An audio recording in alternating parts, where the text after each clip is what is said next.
Bienvenidos a nuestro programa número 24 de Tecnología y Sociedad. Como venimos haciendo desde hace varios programas, estamos analizando un libro que se llama Guía para sobrevivir al presente, un libro que lleva por subtítulo Atrapados en la era digital y cuyo autor es Santiago Bilinqui. Estamos terminando el capítulo 3 y esta sección que vamos a ver ahora se podría titular El celular como herramienta de crianza. Vamos a ver, hemos visto muchos aspectos negativos del uso del celular en la infancia, del uso del celular en la juventud, de la adicción a los juegos, pero ahora vamos a tratar de ver los aspectos positivos. Claro está, viéndolo todo desde el comienzo, es decir, desde antes que los chicos empiecen a usar celular. Vamos a la intro.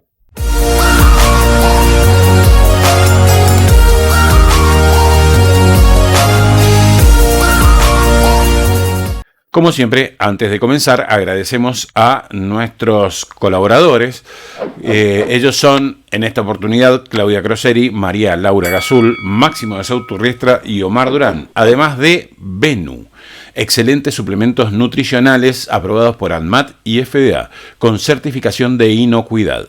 Peso saludable, eleva las defensas, control de diabetes, artrosis, gripe y virus. Cosmética de alta gama, libre de parabenos, hipoalergénicos, resistente al agua y al sudor, no probado en animales. 30 años de experiencia para su felicidad.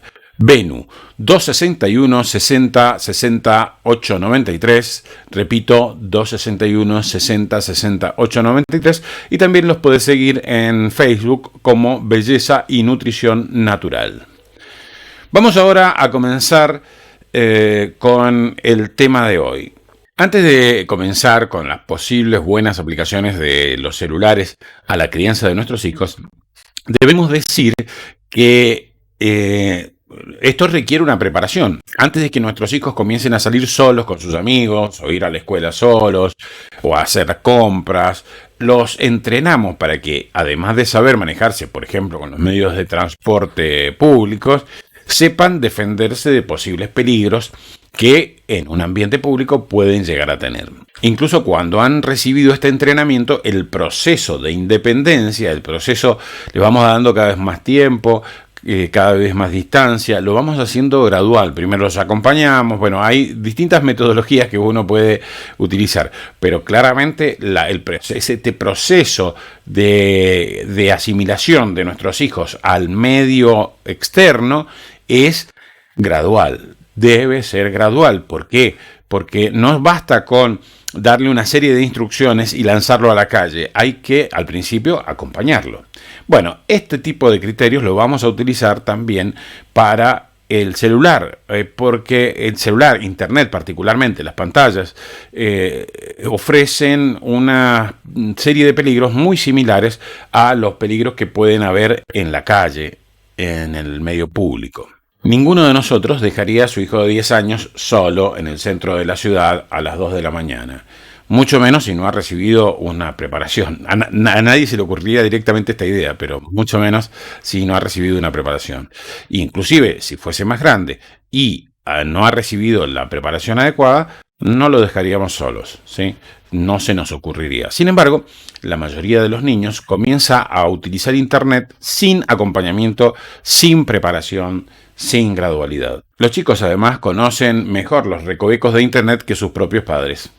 Si los padres le ponen filtros de contenido, los chicos más autoentrenados, más avesados en Internet, saben hackear de alguna manera esos filtros y se encargan de enseñar a los menos entrenados. Esto yo lo veo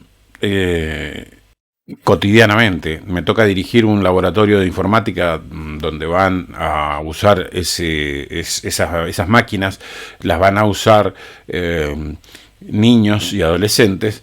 Antes poníamos mucho el acento sobre el tema de los filtros de contenidos, que no están de más.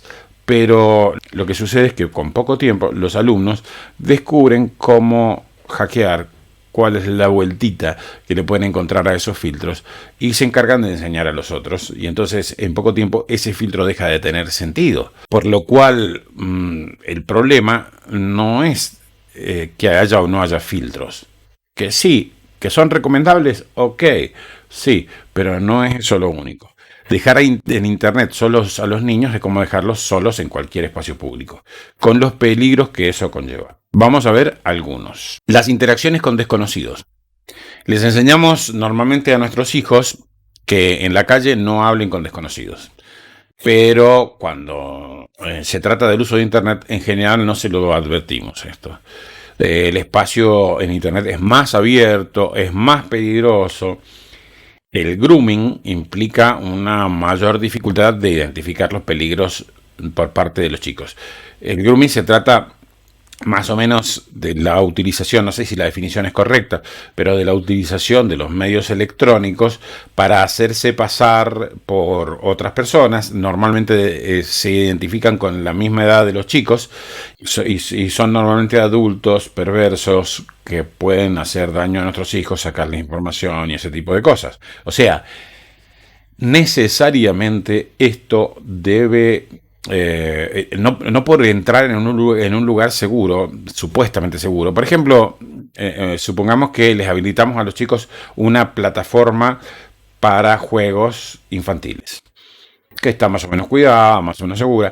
¿Quién dice que uno de esos niños que se conectan a jugar y que puede interactuar con nuestro hijo no es un adulto? No podemos saberlo.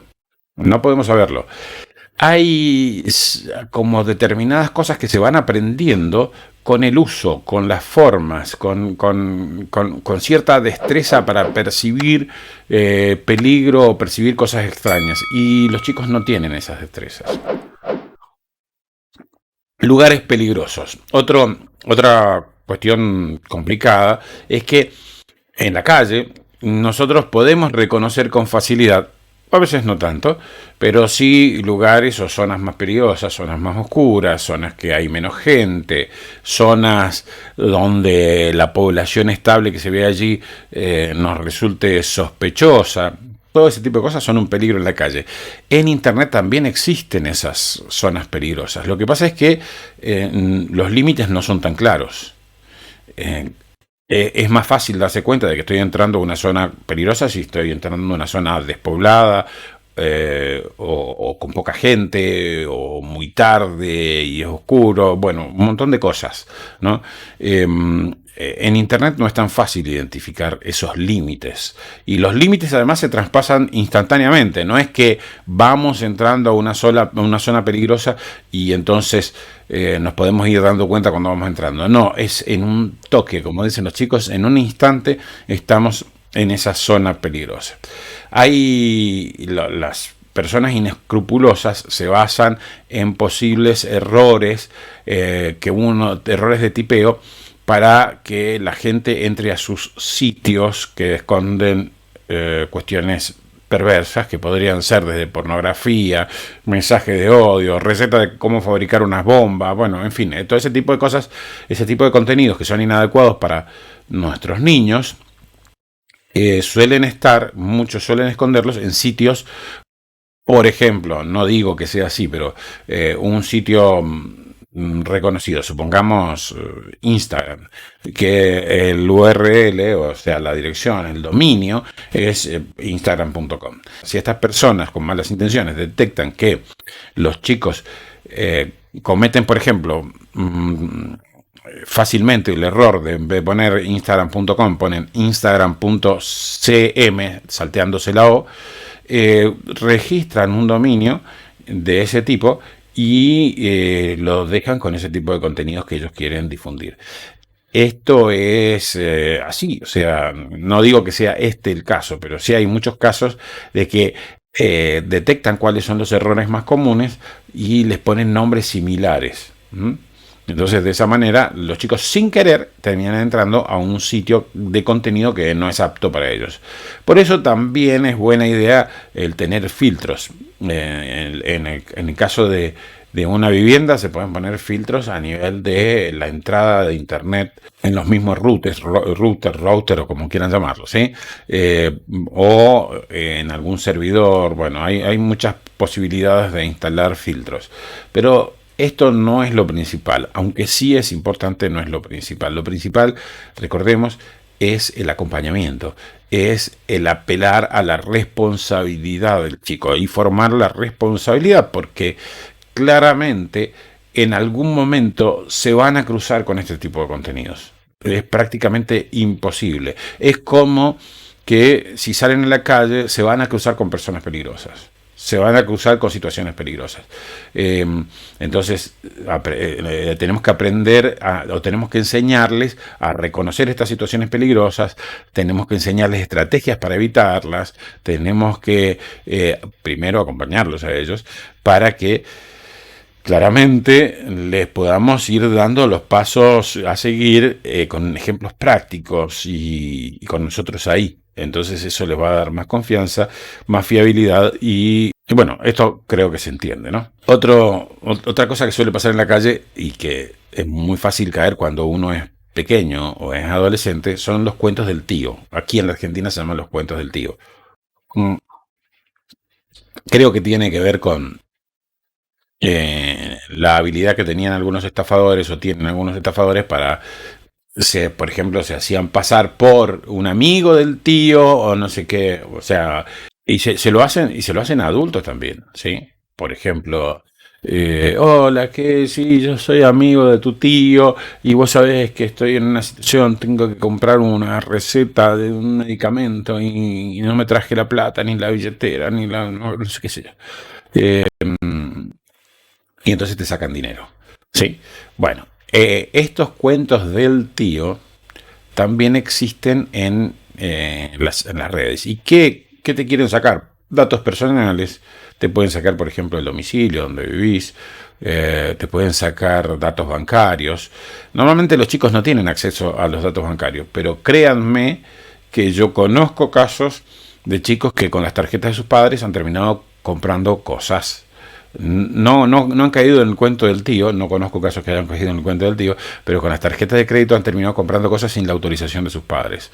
O por alguna razón sus padres se las dieron, por ejemplo, para registrarse en un juego, porque para registrarse te hacen poner muchas veces la información de la tarjeta de crédito, que no la usas instantáneamente y después la terminan usando accidentalmente o medio creyendo mágicamente que nadie se va a dar cuenta. Entonces todas estas cosas deben tenerse en cuenta para los chicos que van a ingresar a Internet. Este es otro de los elementos que está presente en la vida cotidiana, social, en el mundo externo y que puede estar dentro también del mundo virtual, en la introducción al mundo virtual. Otro tema es la violencia callejera. A nadie se le escapa la existencia de lo que llamamos el ciberbullying. ¿Qué es el ciberbullying? Es el acoso utilizando medios digitales. El 75% de los jóvenes ha presenciado actos de odio online y más de un 25% ha sufrido actos de odio, actos de violencia, ataques, acoso. ¿Sí? Hay que tener cuidado con esto. Se pueden dar situaciones realmente graves, porque uno tiende a pensar que, bueno, un ataque de un inadaptado lo tiene cualquiera. No es tan así. No es tan así porque a esto se le suma la viralización. Un ataque en redes sociales se le suma la viralización, que es un tema del que vamos a hablar enseguida. Es decir, si por ejemplo alguien te ataca o ataca a tu hijo diciéndole que es un pervertido, que tu hijo adolescente, por ejemplo, y lo ataca en las redes, eso se puede difundir rápidamente y le puede causar grandes problemas en la vida social, porque mucha gente se cree esas mentiras, esos ataques, y le crea grandes problemas psicológicos, bueno, un montón de cosas. Otro tema, y atado con esto, es el tema de la viralización de los propios contenidos. Porque una cosa es que se viralicen los ataques recibidos de otros y otra es que se viralicen las tonterías que nosotros hacemos en Internet. Por eso hay que tener cuidado y el chico lo tenemos que formar en que tenga cuidado. A lo mejor esa foto que va a publicar ahora, más tarde, cuando sea adolescente o cuando sea adulto, esa foto lo va a avergonzar frente a sus pares. Entonces hay que tener en cuenta que esto tiene que ver con la llamada indelebilidad, es decir, que no se borran. Pero además de las cosas no se borran, ¿por qué? Porque vos publicás una foto hoy. Vos decís, bueno, la voy a sacar, pero cuando descubriste que esa foto te molestaba o te podía causar molestias y la vas a sacar, ya alguien la vio, ya alguien tal vez hizo una captura de pantalla, ya alguien se la descargó a su computadora y después te sigue causando problemas aunque vos la hayas borrado. Hay un caso icónico de una mujer llamada Justine Sacco. Ella, cuando estaba por emprender un viaje a África, hizo un comentario que pretendía que fuera jocoso, que tenía características racistas. Hizo el comentario en Twitter, se subió al avión y cuando obviamente no tuvo internet en el avión y cuando llegó a su destino, ese mensaje ya se había viralizado y todo el mundo la acusaba de racista. Claramente el mensaje fue racista, pero fue hecho con un tono de broma, tal vez nunca de agresión, y sin embargo quedó como el ícono de el racismo, de los comentarios racistas. Tenemos que tener cuidado con los comentarios que hacemos. En el caso del que hablábamos antes, el adolescente que hace un comentario sobre otro adolescente, tiene que tener cuidado. Primero, si yo voy a hacer un comentario sobre un compañero, si mi hijo va a hacer un comentario sobre un compañero, tiene que tener cuidado de que eso no le vaya a hacer daño. Y por otra parte, tengo que cuidarme de los comentarios y tengo que saber cómo lidiar con los comentarios o los posibles ataques de mis compañeros. De mis compañeros, mis amigos o gente que ni siquiera tiene algún contacto con nosotros. Yo recuerdo cuando yo inicié en este tema de las redes sociales, he recibido ataques muy duros y al principio me dolían. Después fue como que uno lo va asimilando, ¿no? Y bueno, ya no le hace tanto caso, pero en determinadas edades y con determinadas personalidades, esto puede hacer daños impresionantes. Otra cosa que no se da a lo mejor tanto en las redes públicas o en los espacios públicos, pero sí se da en algunas cosas que son consideradas redes sociales también, por ejemplo con WhatsApp, es el intercambio de imágenes, fotografías de contenido sexual o sensual, creyendo que con esto van a ser más seductores o más ganadores a nivel de relaciones o de parejas. Después esas fotografías se difunden y siempre, créanme, siempre se difunden. Esto significa que no hay que tomarse ese tipo de fotografías, porque incluso cuando no las envíes, en algún momento alguien toma tu teléfono, la ve, la difunde o se la envía a sí mismo para tenerla y chao, fuiste. Yo personalmente he visto desastres en la vida personal de chicas, sobre todo por este tema. Internet, en suma, tiene tantos o más peligros que cualquier espacio público. Y por más que retrasemos la entrada de nuestros hijos a este mundo virtual, no nos será posible impedirlo para siempre, puesto que los medios virtuales se utilizan para estudiar, para trabajar. O sea, hoy prácticamente no se puede estudiar y trabajar sin medios virtuales. Entonces el tema es que necesitamos prepararlos para esto. Y para eso, para poder preparar a nuestros hijos, nosotros tenemos que conocer el mundo virtual. Yo creo que hoy un papá, aunque no le guste tener Instagram, debería tenerlo para estar, para conocer, para ver a sus hijos, para hacer contacto de sus hijos, sin entrometerse, sin hacerles, hacerles un control que después termine haciendo que nos bloqueen, pero sobre todo en los más chicos, no solo advertencia, sino compañía, estar acompañándolos. Primero, antes de que los chicos se hagan una cuenta en una red social, que nos acompañen a ver nuestras redes sociales, a transitar nuestras redes sociales, cómo lo hacemos nosotros para que les vaya sirviendo de guía. Para eso también nuestras redes sociales tienen que tener cierta transparencia. O sea, estamos obligados a ser consecuentes, a no hacer aquello que no queremos que hagan nuestros hijos. Porque si no, obviamente, cuando les vayamos a mostrar lo que hacemos, vamos a hacer un contraejemplo. El celular, además de ser una herramienta para estudiar y trabajar, eh, guarda algunas ventajas aprovechables por los padres para la crianza de sus hijos. A diferencia de un televisor, el televisor nos convertía automáticamente y necesariamente en espectadores pasivos, mientras que con las nuevas tecnologías podemos convertirnos en productores de contenido. Y lo interesante es poder guiar a nuestros hijos para que también hagan eso, para que produzcan contenido. Atención, no todo el contenido que se produce usando tecnología es apto para ser difundido. También esa diferencia la tenemos que hacer, ¿sí? Y hay un límite ahí entre lo que se debe y lo que no se debe difundir. Hay algo claro, que cuestiones íntimas no se deben difundir, pero ahí hay una zona de grises en las que debemos tener mucho cuidado, porque lo que hoy parece apto para difundir, tal vez mañana no lo sea.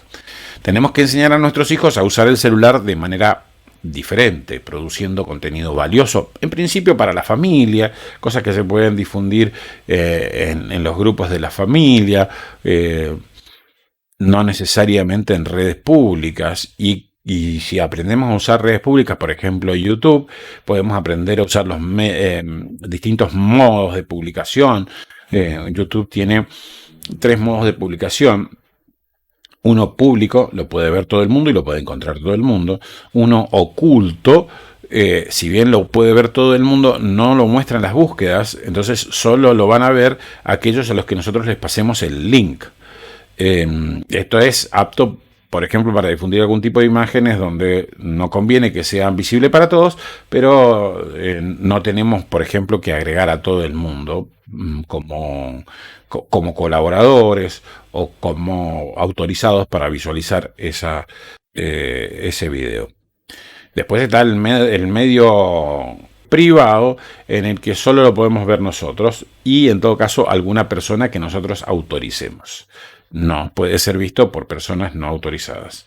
Bueno, esto tenemos que aprenderlo, porque si queremos que nuestros hijos empiecen a ver ese tipo de cosas, que tal vez puedan hacer hasta una alternativa laboral para nuestros hijos el día de mañana, el tema de la publicación en redes sociales. Entonces, si bien tienen que aprender, tenemos que aprender a lidiar con esas características de privacidad y que sepan configurar la privacidad de cada una de las publicaciones.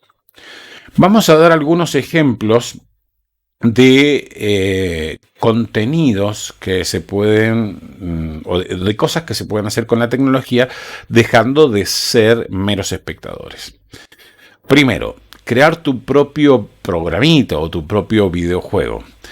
Hay una plataforma muy conocida que se llama Scratch, que está pensada para niños a partir de los 8 años, y es una introducción a la programación. A programación de computadoras. El mismo sistema va gradualmente enseñándoles a programar gráficamente computadoras y a entender la lógica de la programación. Y se pueden programar jueguitos, por ejemplo. Es muy fácil de aprender. Si lo puede aprender un niño de 8 años, también lo podés aprender vos que sos papá de familia. Hay que dedicarle un tiempo, pero seguramente lo podés hacer. Y después le podés enseñar a tus hijos. Santiago Bilinsky cuenta que en su libro, él estuvo mucho tiempo tratando de que sus hijos se introdujeran en ese mundo, el mundo de la programación, y los hijos parecían no hacerle caso. Hasta que él se puso a un día a programar el jueguito, se puso a programar un videojuego sin decir nada. Y cuando los hijos lo vieron jugando a él, le preguntaron a qué estaba jugando. Y él le dijo que es un jueguito que hizo él, y entonces les interesó, y a partir de ahí los chicos se interesaron en hacer este tipo de cosas, en crear sus propios juegos. Si tenés dinero como para comprar impresoras 3D, cortadoras láser, grabadoras láser, las placas Arduino, que son unas plaquitas que sirven para infinidad de proyectos, una Raspberry Pi, que son también es una mini computadora que es una plaquita, digamos, que sirve para un montón de proyectos. Bien, si tenés dinero podés comprar ese tipo de cosas y mucho mejor, porque podés fabricar tus propias cosas. Sí, con eso podés fabricar tus propias cosas, iniciar tus propios proyectos, hasta hacer pequeños robots. Bueno, hay un montón de posibilidades. Ya enseguida hablamos del tema ese de los robots. Pero si no tenés dinero para comprar estas cosas que son muy caras, existen instituciones creadas en distintos lugares del mundo, seguro cerca de tu ciudad hay algunas, que se llaman Fab Labs o laboratorios para makers o algo así. O sea, hay que buscarlo de esa forma. Normalmente asociados con organismos de gobierno, son lugares donde hay disponibilidad de ese tipo de material, impresoras 3D, cortadoras y grabadoras láser, placas Arduino, Raspberry Pi, todas esas cosas que mencionamos suelen estar en esos lugares y se puede disponer de ellas o gratis o pagando una pequeña cuota. La verdad es que puede resultar interesante. Todo esto obviamente requiere tiempo, pero es la vida de tu hijo. O sea, a veces es mejor que llenarlos de otras actividades, enseñarles a introducirse en el mundo digital y no dejarlos a su suerte en este mundo digital. Un tema que les resulta muy atractivo a los niños y a los jóvenes es la creación de un robot, por ejemplo. ¿Se acuerdan cuando ustedes eran chicos, cuando yo era chico, los viejos ladrillitos que después evolucionaron en los Legos y tenían su versión más de armar máquinas que se llamaban Mecano? No sé si se acuerdan. Eran ladrillitos, cosas que uno podía armar proyectos. Bueno, ahora esos mismos juegos, inclusive algunos con las mismas marcas, vienen con motores, con sensores, con dispositivos programables, controlados muchas veces por celular. Entonces es caro, pero es posible tener ese tipo de juguetes que resultan muy interesantes y que la vinculación con la tecnología le agrega un atractivo. Pero no es el atractivo simplemente de estar consumiendo, sino produciendo, creando y a la vez generando capacitación en los chicos. Mientras jugás, te capacitas en cuestiones que pueden ser en el futuro inclusive una alternativa laboral. Otra cosa que puedes hacer, y esto es sencillo porque necesitas nada más que un celular, hacer una película familiar, armar un libretito donde los actores pueden ser los miembros de la familia y editarlo con el celular.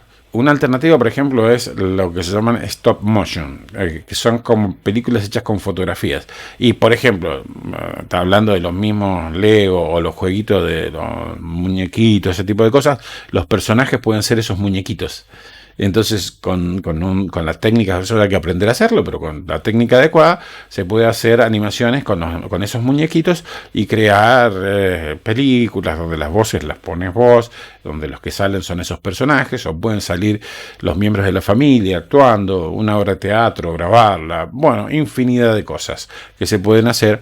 Y primero para difundir tal vez entre la familia y después se puede crear algún proyecto que sea potable de difundir o de mandar al gran público. Otra cosa muy sencilla de hacer, yo en esto tengo una experiencia muy interesante, pero les cuento, que son los famosos videos con fotografías, con una música, normalmente una música emocionante, afectiva, así que hace llorar a la gente, videos con fotos para los cumpleaños, ¿no?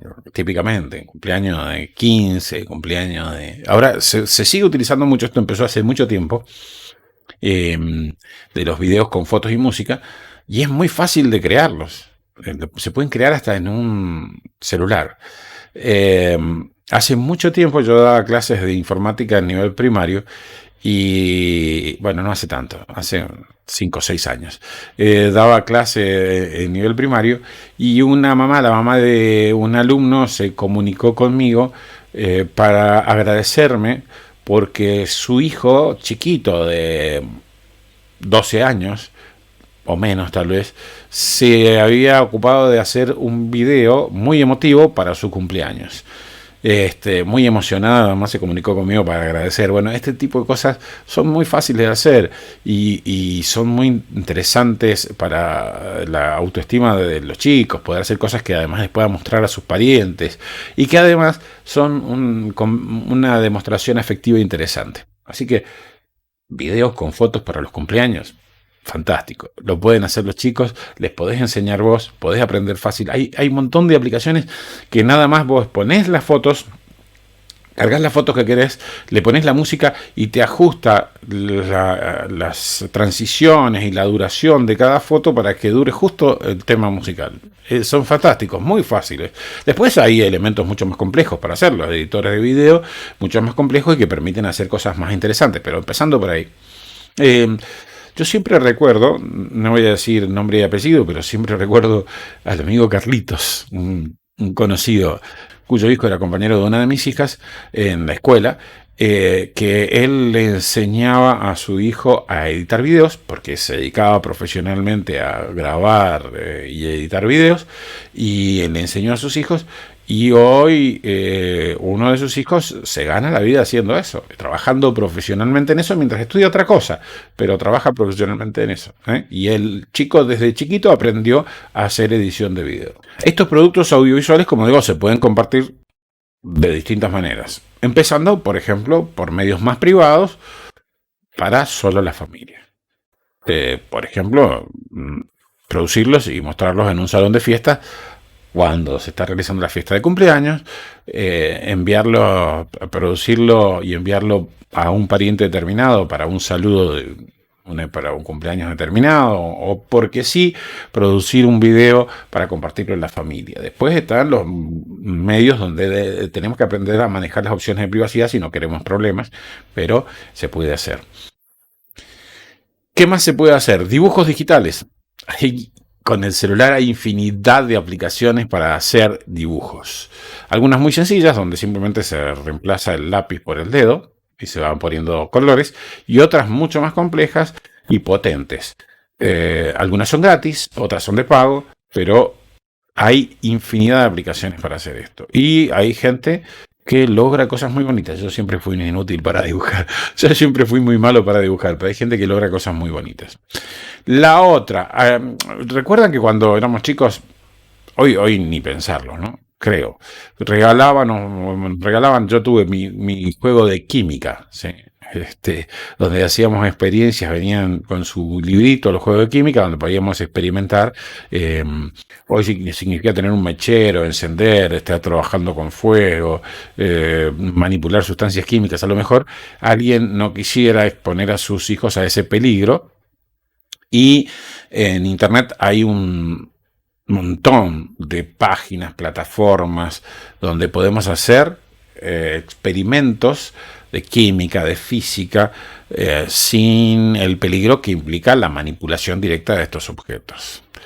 Otra cosa que se puede hacer es realizar investigaciones sobre un tema determinado. Por ejemplo, surge clásicamente, bueno, no sé si es clásicamente, pero en mi familia suelen surgir discusiones sobre si si tal animalito pertenece a tal género o no, o si tiene algún grado de parentesco tal animalito con tal otro animalito, o sobre el significado de una palabra. Bueno, y se pueden realizar investigaciones que pueden tener un formato en texto, pueden tener formato de podcast. Después los resultados de las investigaciones, básicamente lo que estoy haciendo yo ahora, más para gente más adulta, pero en definitiva este tipo de cosas las pueden hacer los chicos y después las pueden difundir por distintos medios. O sea, aprender a producir un trabajo escrito, por ejemplo, un trabajo con rigor de investigación, con cita de fuentes y todo ese tipo de cosas que se pueden aprender.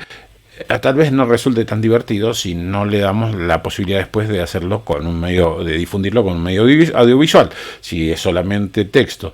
Pero está bueno producir texto porque de esa manera los acostumbramos a los chicos al razonamiento, a la búsqueda de información, a encontrar información fiable, a citar fuentes, un montón de cosas que se pueden hacer. Claro, esto ya a lo mejor es para chicos un poquito más grandes y puede llegar a despertar el interés también en esto de la investigación y puede ser también una fuente de trabajo en el futuro. Algo que no es tan productivo, pero que se puede hacer también y que es más fácil, es utilizar determinados videojuegos educativos. Hay montones de videojuegos educativos, algunos de mejor calidad, otros de peor calidad. Y se pueden utilizar, es válido utilizar esos videojuegos educativos porque son muy entretenidos y se aprende. Utilizar el GPS de tu teléfono para conocer el lugar donde vivís. Hay distintas formas. ¿Se acuerdan del Pokémon Go? Ya desapareció, tuvo su momento de fama fugaz. No sé si desapareció, pero creo que ya nadie juega al Pokémon Go. Estas cosas que se hacían te permitían, obviamente, en el caso de ser niños, tienen que ir acompañados, porque esto implica determinados peligros, qué sé yo, pero salir a la calle, hacer búsquedas. Bueno, hay una aplicación que aquí en la zona mía no tiene mucha difusión, que se llama geocaching. El geocaching lo que hace es una especie de búsqueda del tesoro a nivel mundial, digamos. Y entonces la gente va escondiendo cosas, lo va registrando en esa aplicación, las cosas que va escondiendo, y las personas van buscando esos tesoros, no se los llevan, les agregan cosas, van dejando su firma allí, van registrando en la aplicación que encontraron tal tesoro, que se llama caché, no se llama tesoro en ese caso, que lo encontraron, y se van creando una comunidad interesante. Eso puede ser también muy interesante para los chicos. Y bueno, hay infinidad de cosas. Yo por ejemplo, cuando éramos chicos, íbamos en la ruta, jugábamos a adivinar si la chapa patente del próximo auto, la identificación numérica que traen los autos, que acá le decimos chapa patente, iba a ser de terminación par o impar, por ejemplo. O por ejemplo, ahora que en la Argentina, cuando yo era chico, eran solo números, pero ahora son combinaciones de letras y números, hay combinaciones graciosas de letras y números. Entonces puede hacer una competencia para ver quién encuentra bueno, eso es del mundo real, digamos, pero en lo virtual o en el uso tecnológico es, por ejemplo, en el grupo de la familia de WhatsApp, jugar a encontrar esas patentes, sacarle fotos y enviarlas como testimonio de lo que encontraron, ¿no? Bueno, podría ser una cuestión interesante. Hay un juego muy interesante que además que te permite utilizar juegos creados por otros y te permite crear tus propios juegos. Son cuestionarios online, pero tienen el formato de esas cuestionarios donde se compite, todos compiten por responder la pregunta, como en los juegos de preguntas y respuestas de la tele, con toda la parafernalia de la música, las imágenes, las animaciones. Se llama Kahoot. Y uno puede usar los cuestionarios que han creado otros, o puede crear sus propios cuestionarios con temas que pueden ser más atinentes a la vida familiar o más locales. Pueden ser muy interesantes. Lo hemos hecho nosotros en familia y resultó divertido. La verdad, yo lo hice para probar algunas cosas que hacía para mis alumnos, y lo usamos aquí en familia, y la verdad que fue interesante. Otros proyectos, por ejemplo, armar tu propia computadora. Está muy de moda de los chicos que les gusta el gaming, que les gustan tener computadoras para jugar. Como las computadoras normalmente, si las compras, son muy caras, resulta que vas comprando por partes y la vas armando. Entonces, no hace falta, créanme, no hace falta mucha habilidad. Yo las primeras 10 computadoras que armé, que las armé para una escuela, las armé yo solo, sin tener idea y sin tener la ayuda de internet en ese momento. O sea, eran nada, compré las partes porque me resultaban mucho más económicas que comprar las máquinas armadas, y las armé yo. Armé 10 máquinas, 9 máquinas en un día, y la 10ª me costó un poquito más porque había un módulo de memoria que no arrancaba, no funcionaba. Entonces, no es tan difícil. sin ninguna formación técnica yo lo pude hacer. Entonces vos con tu hijo lo podés hacer. En vez de que si tu hijo te dice que quiere comprar una computadora para jugar con tales características y tenés la intención de concederle el deseo, a lo mejor en vez de comprársela, la computadora la van comprando por partes y la van armando. Para terminar, algo que es más conocido, pero que muchas veces es poco usado, es la creación de mundos virtuales con aplicaciones. Por ejemplo, la más conocida de esta creación de mundos virtuales es Minecraft. Hay otras aplicaciones y ahora se viene el tema del metaverso, y para el metaverso va a haber necesidad de creación de espacios, inclusive se van a desarrollar profesiones que sean diseño de espacios interiores, diseño de ciudades y ese tipo de cosas que yo creo que van a dar trabajo a mucha gente cuando esto se difunda. Bien, hemos terminado. Quiero reiterarte que si llegaste hasta aquí significa que el video te gustó. Entonces, dale me gusta, suscríbete, comentalo, compartilo con tus amigos. Y nuevamente voy a dar gracias a nuestros colaboradores, los que nos ayudan a realizar este programa, estos videos, que además nos ayudan a realizar el programa de radio que hacemos en Radio Murialdo todos los miércoles con mi esposa sobre estos mismos temas. Agradecemos entonces a Claudia Croseri, María Laura Gazul, Máximo Sauturriestra y Omar Durant, que son nuestros colaboradores de este mes, además de Benu, excelentes suplementos nutricionales aprobados por ADMAT y FDA con certificación de inocuidad. Peso saludable, eleva las defensas, control de diabetes, artrosis, gripe, virus.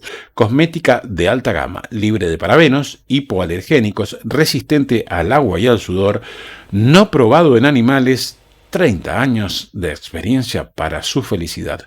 Benu 261 60 60 893. Repito, 261 60 60 893. Y también los puedes seguir en Facebook como Belleza y Nutrición Natural. Por ahora nada más. Muchas gracias. Chau.